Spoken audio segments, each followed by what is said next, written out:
आज हम पढ़ेंगे कंजर्वेशन ऑफ बायोडाइवर्सिटी के बारे में। तो अगर हम बायोडाइवर्सिटी की बात करें तो इसका क्या मतलब होता है।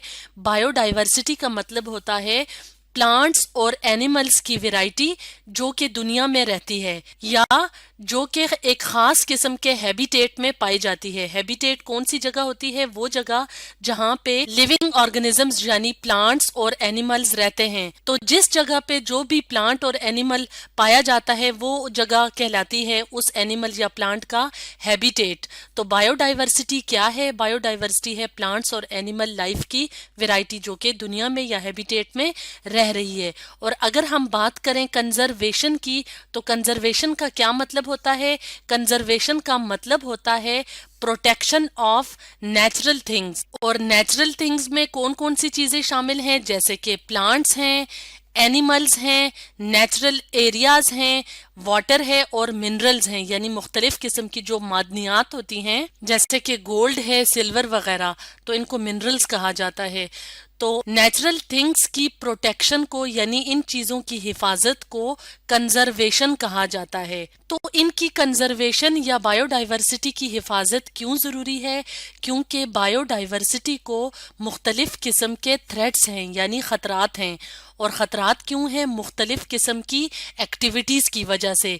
तो वो एक्टिविटीज कौन कौन सी हैं जिसकी वजह से बायोडाइवर्सिटी को थ्रेट्स हैं? तो उन एक्टिविटीज में शामिल हैं लॉस ऑफ हैबिटेट यानी जहां पे परिंदे और जानवर और प्लांट्स पाए जाते हैं, अगर उस जगह को डिस्टर्ब कर दिया जाए तो बायोडाइवर्सिटी को थ्रेट है यानी खतरा लाहक हो जाता है। इसके अलावा जो नेचुरल रिसोर्सेज हैं, जो कुदरती वसाइल हैं, उसका बेदरेग इस्तेमाल करना यानी अनसस्टेनेबल यूज करना। तो इस वजह से भी क्या होता है? इस वजह से भी वहाँ की जो प्लांट्स और एनिमल लाइफ होती है यानी जो बायोडाइवर्सिटी होती है उसको खतरा होता है। नेचुरल रिसोर्सेज कौन कौन से होते हैं? तो नेचुरल रिसोर्सेज को यहाँ पे हम एक इमेज की मदद से देख लेते हैं। जैसे कि नेचुरल रिसोर्सेज में क्या हैं? प्लांट्स हैं, मुख्तलिफ किस्म के एनिमल्स हैं जिनको मुख्तलिफ किस्म के कामों के लिए इस्तेमाल किया जाता है। इसके अलावा प्लांट्स को मुख्तलिफ किस्म की मेडिसिन में या एज ए फूड इस्तेमाल किया जाता है। तो ये क्या है? ये नेचुरल रिसोर्सेज हैं। इसके अलावा मुख्तलिफ किस्म की जो रॉक्स होती हैं और मिनरल्स वगैरह होते हैं। इसके अलावा सॉइल भी नेचुरल रिसोर्स है। इसके अलावा वाटर, सनलाइट और एयर, ये सारे क्या हैं? नेचुरल रिसोर्सेज हैं। तो अगर इनका अनसस्टेनेबल इस्तेमाल किया जाए तो उस वजह से भी बायोडाइवर्सिटी को क्या हो जाता है? खतरा हो जाता है। इसके अलावा जो इक्वेटिक एनवायरनमेंट्स हैं यानी जो आबी माहौल है उसको अगर तब्दील किया जाए या उसको डिस्टर्ब किया जाए मुख्तलिफ किस्म की एक्टिविटीज की वजह से, इसके अलावा जो वाटर फ्लोज वगैरह हैं तो उसको अगर तब्दील कर दिया जाए तो क्या होगा? बायोडाइवर्सिटी को खतरा होगा। तो इक्वेटिक एनवायरनमेंट कौन से होते हैं? जैसे कि अगर हम इस इमेज की मदद से देखें तो यहाँ पे हमें इक्वेटिक एनवायरनमेंट यानी पानी के अंदर का जो माहौल है, पानी के अंदर का जो एनवायरनमेंट है वो नजर आ रहा है। तो यहाँ पे भी वैरायटी ऑफ एनिमल्स रह रहे हैं। अगर मुख्तलिफ किस्म की एक्टिविटीज की जाए या इस एनवायरनमेंट को पोल्यूट कर दिया जाए यानी गंदा कर दिया जाए तो यहाँ की जो बायोडाइवर्सिटी है वो भी क्या होगी? डिस्टर्ब हो जाएगी। तो इस तरह की जो मुख्तलिफ एक्टिविटीज हैं वो बायोडाइवर्सिटी को खतरे में डाल रही हैं। इसलिए बायोडाइवर्सिटी की कंजर्वेशन बहुत जरूरी है। तो मुख्तलिफ किस्म के स्टेप्स होते हैं या इकदामात होते हैं जिसकी मदद से बायोडाइवर्सिटी को कंजर्व करना मुमकिन है। तो वो इकदामात या वो स्टेप्स कौन कौन से हैं उनको डिस्कस कर लेते हैं। तो उन स्टेप्स में सबसे पहला जो स्टेप है वो है नेचर प्रिजर्व्स यानी नेचर को मेंटेन करना। और किस शक्ल में मेंटेन किया जा सकता है? नेशनल पार्क्स बना के। तो नेशनल पार्क्स अगर हम इस इमेज की मदद से देखें तो यहाँ पे हमें एक एनवायरनमेंट नजर आ रहा है यानी हमें एक जगह नजर आ रही है जो कि गवर्नमेंट की तरफ से नेशनल पार्क डिक्लेयर हो जाती है। तो ये वो हैबिटेट होता है, ये वो जगह होती है जो या तो नेचुरली होती है या इसको गवर्नमेंट कंस्ट्रक्ट करवाती है। और यहाँ पे जो एनिमल्स और बर्ड्स वगैरह की जो स्पीशीज होती हैं उनकी किलिंग पे यानी उनकी हंटिंग वगैरह पे, उनके शिकार पे, उनको मारने पे पाबंदी होती है। तो इस तरह से नेशनल पार्क्स वगैरह बना के बायोडाइवर्सिटी की कंजर्वेशन मुमकिन है। اس کے علاوہ ایک اور امپورٹنٹ سٹیپ سے کنزرویشن ممکن ہے بایو ڈائیورسٹی کی، اور وہ سٹیپ کون سا ہے؟ وہ سٹیپ ہے ہیبیٹیٹ ریسٹوریشن۔ ہیبیٹیٹ ریسٹوریشن کا کیا مطلب ہوتا ہے؟ ہیبیٹیٹ کون سی جگہ ہوتی ہے؟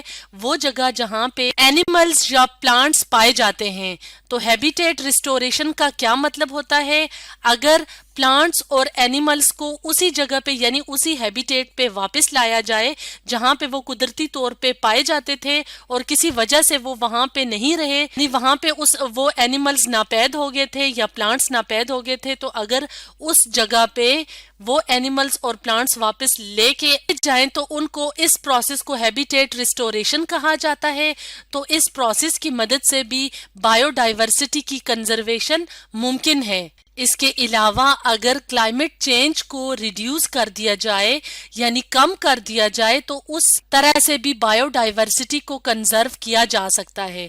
تو کلائمیٹ چینج کو کیسے ریڈیوس کیا جا سکتا ہے، یعنی جو ماحولیاتی تبدیلی ہے اس کو ریڈیوس کرنا کیسے ممکن ہے؟ تو کلائمیٹ چینج کو ریڈیوس کیسے کیا جاتا ہے کہ اگر ہم فوسل فیولز کون سے ہوتے ہیں؟ یعنی وہ والا ایندھن جیسے کوئلہ ہے، پیٹرول ہے۔ تو اگر ہم جیسے یہاں پہ کوئلہ دکھایا گیا ہے، اس کے علاوہ پیٹرول وغیرہ ہے، تو اگر ہم اس کو برن کرنا یعنی اپنے مختلف قسم کے کاموں کے لیے فوسل فیول کو استعمال کرنا چھوڑ دیں تو اس طرح سے بھی ماحولیاتی جو تبدیلی ہوتی ہے یعنی جو آلودگی ہوتی ہے تو وہ کم کی جا سکتی ہے، اور جتنی جو آلودگی ہے وہ کم ہوگی اتنا ہی کلائمیٹ کے اوپر جو موسمیاتی تبدیلیاں ہیں وہ کم ہو جائیں گی، اور اس طرح سے بھی بایو ڈائیورسٹی کو کنزرو کرنا ممکن ہے۔ اس کے علاوہ اگر ہم سسٹینیبل پروڈکٹس پرچیز کریں یعنی اپنی ڈیلی لائف میں انوائرمنٹ فرینڈلی پروڈکٹس استعمال کریں۔ انوائرمنٹ فرینڈلی پروڈکٹس کون سی ہوتی ہیں؟ ایسی پروڈکٹس جو انوائرمنٹ کو نقصان نہیں پہنچاتی یعنی جو کہ ماحولیاتی آلودگی کی وجہ نہیں بنتی۔ تو ہمیں اپنی ڈیلی لائف میں اس طرح کے جو آئٹمز ہیں، اس طرح کی چیزیں استعمال کرنی چاہیے جو کیا ہوں، سسٹینیبل ہوں یا انوائرمنٹ فرینڈلی پروڈکٹس ہوں۔ تو انوائرمنٹ فرینڈلی پروڈکٹس استعمال کرنے کا یہ فائدہ ہوگا کہ آلودگی کے چانس کم ہوں گے، اور جتنا انوائرمنٹ صاف ہوگا اتنا ہی وہاں پہ اینیملز اور پلانٹس کی لائف صحیح طریقے سے رہ سکے گی۔ تو اس طرح کے کچھ سٹیپس کرنے سے بایو ڈائیورسٹی کو کنزرو کیا جا سکتا ہے۔ تو آج ہم نے پڑھا کنزرویشن آف بایو ڈائیورسٹی کے بارے میں۔